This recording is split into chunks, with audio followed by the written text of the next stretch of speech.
Hi everyone, welcome back to my booktube channel. Today I'm going to be talking about every single book that I read in the month of July. We have a series, we have some standalones, we have some nonfiction, we have some poetry, we have some romance, obviously.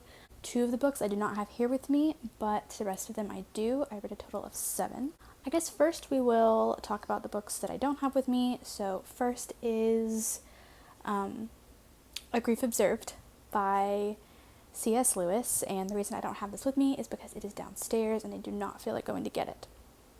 So it's basically just a collection of C.S. Lewis's journals that he kept after his wife died, and his journey through his grief, his relationship with God and how it shifted, how it changed while he was grieving, his anger at God, his questioning of him, and of the afterlife and stuff like that. It was pretty heartbreaking, especially reading the introduction that was written by C.S. Lewis's stepson, talking about how in love they were, and then reading his thoughts about his wife immediately following her passing. And it is definitely something I would recommend to someone who is grieving a loved one, especially if you are a Christian, because I know that death and grief can impact the way that we interact with God, and I think this is a really good book for people who are going through that. So I did not rate this book because I just felt like I couldn't put a rating on something like that. The other book I don't have with me because I loaned it to a friend recently, but that is My Killer Vacation by Tessa Bailey. This one was a 4 out of 5 for me. The story follows Taylor and Miles. It is dual point of view, which we all love. It is a super short, spicy summer read. I love that big, beefy, tattooed bounty hunter. The story is amazing, and their banter is amazing. And obviously the spice is amazing because it's Tessa Bailey. The reason it wasn't a 5-star for me was because it could have been so much more fleshed out than it was. I sort of get why it had to be that way. The time span was just during that vacation that they were having, but I wouldn't have minded a more fleshed out novel, and this seems to be the consensus with this book, is that it's really good. It's a great summer read. Take it to the beach, read it in a day. That's what I did. If you are not a fan of the insta-love trope, you may not like it very much, because it's just so quick that they do actually fall pretty fast. But if that's not something that you mind, like me, I don't really mind the insta-love trope. I could take it or leave it. You will probably enjoy it, especially if you're into spicy rom-coms, Tessa Bailey, etc. It had the potential for a lot more, but it was still really good for what it was. Next, we have a poetry book. It is Fierce Fairy Tales by Nikita Gill. I bought this back in like 2018 or 2019, back when I was in high school, and I picked it up at Target one day on a whim, and then I just never read it. I don't know why. It's been sitting on my shelf since then. I saw it on my shelf in July, and I'm like, why haven't I read that? I think I gave it like a 4 out of 5, so pretty enjoyable for me. I'm not a huge poetry book reader. I've read maybe 4 in my whole life, but this one was probably my favorite. So you have like the really short poems that you kind of see in like Rupi Kaur style books. So there's like a really short one, it's just like one stanza. And then you have, on the same page, you have ones that are pretty traditional poem with the stanzas. But you also have ones that are pretty long. They're more like story style. They're not written in stanzas. They're just written in paragraphs. So this one looks kind of stanza-ish, but you turn the page and here's the rest of it, and it's just like a short story. So I really liked that. I liked the short story style ones especially. It is basically all about fairy tales with a bit of a feminist twist. The back says, "Await no princes to save you, through their lips touching yours, whilst you are in unwilling slumber, wake each other up instead." I'm a huge fairy tale person, so I'm a sucker for this kind of thing, especially retellings, and this was kind of a book full of just really brief retellings of stories, putting twists and spins on traditional fairy tales that we all know and love. Also, this cover is gorgeous. I sort of wish it were like gilded in the gray parts, but I'm not gonna complain. It's so pretty. I love it. If you like poetry, if you like fairy tales, if you like feminism, check this one out. So the next book that I'm going to talk about from this month is another Tessa Bailey book. It is Hook, Line, and Sinker by Tessa Bailey. This book is about Fox and Hannah. It is a sequel to It Happened One Summer, which I also read this year. And I loved It Happened One Summer, but I loved this one so much more. It's sort of a standalone, but it's also a sequel. Hannah is the sister of Piper, and Fox is the best friend of Brendan, and those are the main characters in It Happened One Summer. And this is a small town, friends to lovers, forced proximity because they're roommates. Of course, you guys know Tessa Bailey delivers on the spice. It is amazing. A reason why I love this book so much is because of how deep it went. It went a lot deeper than pretty much any other rom-com that I've read. You know, you go into expecting a fun little spicy summer read, and that's what you get, but there were so many more emotions in this book than I was anticipating on feeling. I'm going to try to keep this brief because I could go on and on about this book. Fox is this player, and he's been like that his entire life, and the one time that he tried to not be a player, it worked out really, really badly for him, and it kind of, traumatized him, so he's been living like this for basically his entire life, and all of his family and friends have only, leaned into it, and he encourages them to, until he meets Hannah during the first book. Well, Hannah goes back to LA after that book, and Fox does not continue with his player ways. So before her, he was driving to the closest big city every weekend and hooking up with girls who he never spoke to again, or women, hooking up with women who he never spoke to again. And that was just his lifestyle. He wanted no strings, he wanted no commitments. And then he met Hannah, and all of that stopped. They were just texting, they were just friends. And then she comes back to Westport for work reasons, and she's staying with him for 2 weeks. Let me tell you, Hannah Bellinger, she takes no one's shit. She does a little bit at the beginning, but her development in this book is just superb. She really becomes that leading lady that she's always wanted to be, and by the end of the book, she absolutely takes no one's shit. She's one of my favorite fictional characters, and she helps Fox realize that he's worth so much more than he's given himself credit for this whole time, and just that whole plot line just had me, tearing up so much. And I really wasn't expecting that, so it was a bit of a shock, but not a bad one. A really pleasant surprise. I liked this book a lot more than I thought I was going to, because I don't usually like the other books in standalone series. So I usually just like the first one, but this one blew that one out of the water, and that was a 5-star. This was like a 6 out of 5.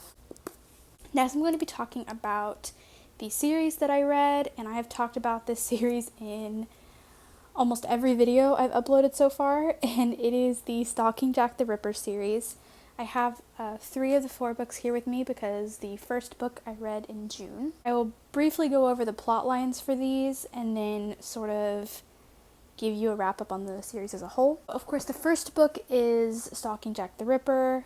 I talked about it in my first video pretty in depth, so check that out if you haven't. So the second book in the series is Hunting Prince Dracula. We leave England, we leave London, and we go with Audrey Rose and Thomas, who are the main characters. We follow them to a forensic science academy in Romania, which is actually in Vlad the Impaler's castle, Bran Castle, or Bran, I don't know. It's spelled Bran, I don't know how it's pronounced. Romanian is not... Pronouncing Romanian words is not my forte, as this book taught me. It is centered around vampires. Now, this is not a book where vampires exist. This is not a fantasy. It is entirely reality. And so basically there's been this series of murders in the village that's next to the castle. And these people who are being murdered are either staked through the heart as if they were a vampire, or drained of all of their blood as if they were killed by a vampire. And the plot lines in these books are really complicated, especially this one because it deals with a family tree of one of the characters. So I'm not going to go farther into that because that will spoil things. I really, really loved the setting for this one. Just a creepy, gothic, ancient castle that belonged to literally the man who inspired the story of Dracula. There's just a bunch of like sneaking around like secret passageways and discovering the secrets of the castle and figuring out who's killing all of these people. Plus, of course, more romantic moments between Thomas and Audrey Rose, who are my favorites of all time. I love them so much. And especially at the end of this book, we get a lot of really nice moments between them. This is not Twilight. It's a lot scarier than that. Next in the series is Escaping from Houdini. This one is one of the scarier settings, I would say. So it takes place on a ocean liner, sort of like the Titanic, but a few years before that. And it's called the RMS Etruria. This whole book takes place over the course of a week.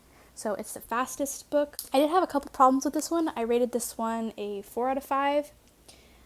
I mean, it was still really good, but I had like a couple of grievances. But basically they're on this ocean liner going to America to work on another murder case with Audrey Rose's uncle. And there is this carnival circus type thing that is the nightly entertainment for the first class during their dinner. And this series of really gruesome public murders start taking place, and we're trying to find out, who's doing it. Is it a member of this mysterious carnival? Is it someone else who has reason to kill all these people? There's these clues left in playing cards and tarot cards, and the setting for this one is just so eerie and magical because of the carnival, the dark carnival aesthetic of it all, and the fact that it's on a ship in the middle of the Atlantic Ocean. No one can get away. There's, nowhere for them to go, and these people are just being picked off one by one. It's pretty horrifying. I will say, as far as the romance goes, because with each of these books, there's the mystery and the murders, and there's the romance plotline.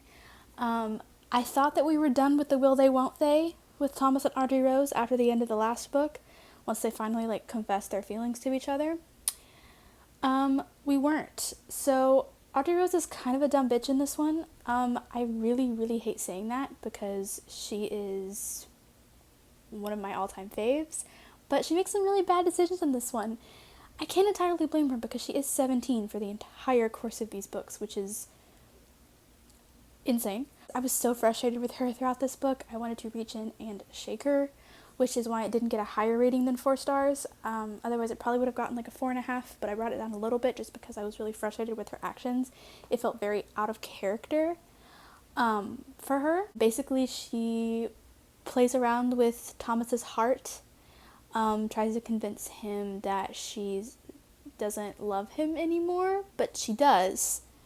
But she wants to convince him to see if she can. You're just gonna have to read it because I'm doing a terrible job at explaining it. This was my least favorite out of all of them. I still really enjoyed it. The ending was really good. And then we have the final one, which I just finished yesterday, Capturing the Devil. So in this one, Thomas and Audrey Rose and, Uncle Jonathan and the whole crew have arrived in New York City, which is where Audrey Rose's grandmother lives. They are in America to work on a murder case that's happening in New York City. They find, I think, a couple of bodies, but then it kind of goes quiet. And so the first half, because it's in 2 parts, the first part is focused more on the non-murdery plot lines, namely Audrey Rose and Thomas and their romance, which they finally have been like, okay, we're in this, we're in love fully forever. But something's gotta happen. I'm not gonna tell you what, but something does happen, and it's super frustrating, because it really feels like they're just kind of backed into a corner, and it's like, well, more will they, won't they, but it's not like, do they want to or not? It's they do want to, but now something else is keeping them from being together. We do have some scenes. They finally give up their Victorian morals. They bang, and it's great. I love, they're just so perfect together. I'm still in a hangover from this book, so my emotions are a little high right now. The second part takes place in Chicago. This takes place during the World's Fair. So there's tons of people there, and it's just this sort of shining beacon of hope and engineering and science and dreams and whatever. That's how they paint it. But there are these disappearances going on. No bodies are being found, but they do eventually realize that there is a career murderer in Chicago who is abducting these young women, most likely killing them even though they haven't found the bodies. Artie Rose eventually finds out, after a shocking turn of events, that it is one of the most notorious killers of all time. Does it tell you? It does say something about his murder hotel. So if you are not a true crime girly, I'm not going to give you any more information. If you are a true crime girly, you know who I'm talking about. This book is insane. It is so action-packed, even when there's not like a murder plotline going on. Just so much happening in every chapter. I was never bored. This was a 5 out of 5. Just as good as the first one, which I was surprised by because the first one was so much shorter than all the other ones, and so that kind of led to the first two being a little boring for me in some places, but eventually, picking up as the story progressed. This one, never boring, never bored. Now, I'm a hopeless romantic, so I was just as entertained by the romance as I was by the mystery element of it, so if that's not something you're into, maybe it would be different for you. Now, just a couple of notes on this series as a whole. Since I read most of the series this month, this is a Victorian Gothic historical fiction romance murder mystery series, and if I had to pick a series that defined my taste as closely as possible, it would be this one. I love a good historical fiction. I love a good romance. This love interest is possibly my favorite. I can't forget my baby Rhysand, but he is one of my all-time favorites. He is right up there with the others. I love him so much. The final book, Capturing the Devil, did a really good job of wrapping up the series, despite all of the events of the book, which there's just so many now that I'm thinking about it.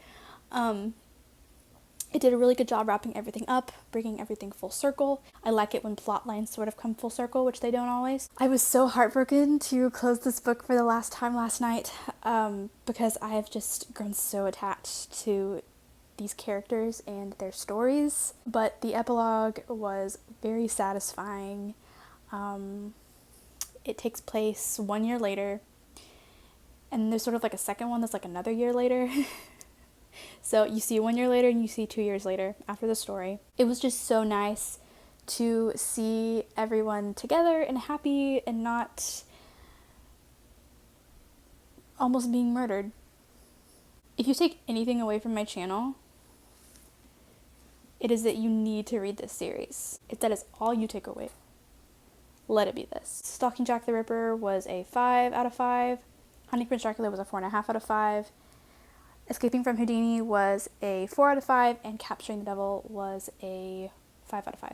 As a whole, I would give it a 6 out of 5. That is everything I have for you guys today. I really hope that you maybe got some good book recommendations from this video. Let me know your favorite July read. I love to hear people's favorite reads of the month. I will see you guys in the next one.